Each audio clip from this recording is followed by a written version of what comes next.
game I'm gonna talk about here. This is my Wraith King game, and like when I play Ricky and Spectre, I have a high win rate, but when I play Wraith King, it's not that much. It might be due to my item building. I usually go to the Radiance and then Silver Edge. That makes me weak. Now let's go ahead and see some comments. Some people have a similar problem. So here's a guy on Reddit asked this question: I'm struggling to win with Wraith King. I try to imitate Hector's way of farming on Wraith King, but seems I can never reach that level of farm and early radiance timing. Is it just my inefficient skeleton control? Because normally use them only in jungle when I move in the camp. Okay, here the highest like, and let's read the highest likes. Notice when he uses it. It's been long time since I watched his Wraith King, but it used to be either on CD or when he reached 3 Skelly Bros. So he suggests, like whenever when I use Wraith King, like when 2 skeletons comes up, I use them, use the second skill. I think I should wait for 3 skeletons, as he suggests here. Can't remember each, and yeah, his position when he uses it. It's about mastering these 2 minutes details to push your GPM to the highest level. Once you figure out the where and when, work on how create optimal situation for yourself. Does he show the lane? How does he sustain his mana? Does he need to force a kill at some point? And if so, how does failure change his patterns? How does his supports behave? Where does he want to lane equilibrium be? How do matchup changes timings? Things. Assume every single movement he does has a purpose and try to understand it. Okay, so these guys are learning from watching replays. I don't really do that, but it seems like a better idea because a lot of people are liking it. And yeah, and Smile played Wraith King yesterday with Monkeys for this is like 3 years ago.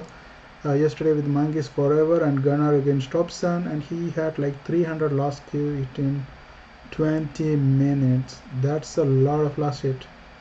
I don't know if it's even possible for normal guys. I would check the replay and see how he farmed, because that's probably the most farm I have seen on a double Wraith King. And he also posted the match ID. Do you by any chance have that replay? It's too late for me to download it. I don't. Sorry dude, but you might be able to find it on YouTube. I have, thanks, though it wasn't very helpful. I already do his farming better. The difference is his team understands that he needs time and space. At like 2 points in the game, he literally hitting neutrals like a screen away from a massive team fight. And nobody pings him or anything because they understand if I did that shit at my bracket, I would risk someone griefing because they are having a fit over me for not helping. Yeah, it happens in the low ranks.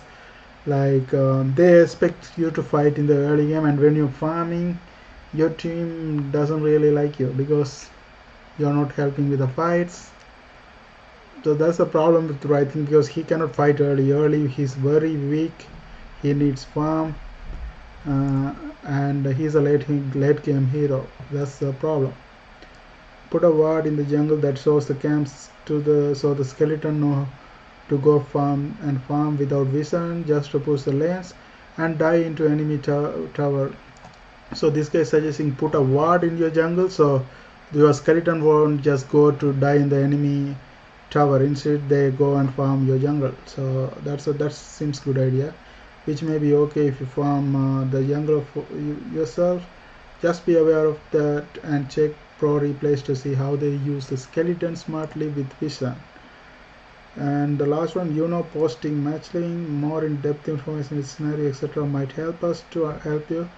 At this point in time, I have literally zero information on how to expect you watch Hector's replay. For start, watch your own replay. So this guy suggests watch your own replay and learn from them. Okay, so one thing for me, like in my intuition, I think one of my problem with Wraith King is item build. So I'm gonna go and check Dota buff. to see what other guys are building, because I was just following, Dota plus it has 3 options to select item building, and I select one of them. That is basically radiance, and then the invisible, but it's not always good idea. But let's see. It was okay. So I'm gonna go to the wraith king heroes.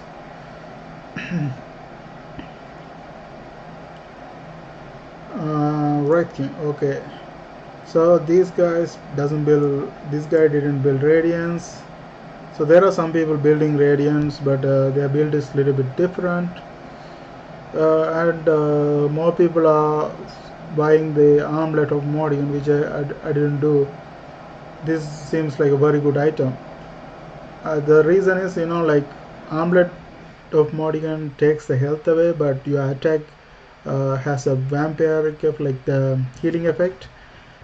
So you can literally turn it on and just keep on hitting, and when you are not hitting, turn it off. And some people are buying Midas. So what I'm gonna do is I'm gonna just play around with these guides. I'm gonna try each of these item build, and I'm gonna see which one gives me most success, and I'm gonna follow that. I suggest you to do the same if you're struggling with item builds and stuff. Dota buff is a better place to go and try some stuff and do more of what works. Okay guys, and that's it for this video. Thanks for watching.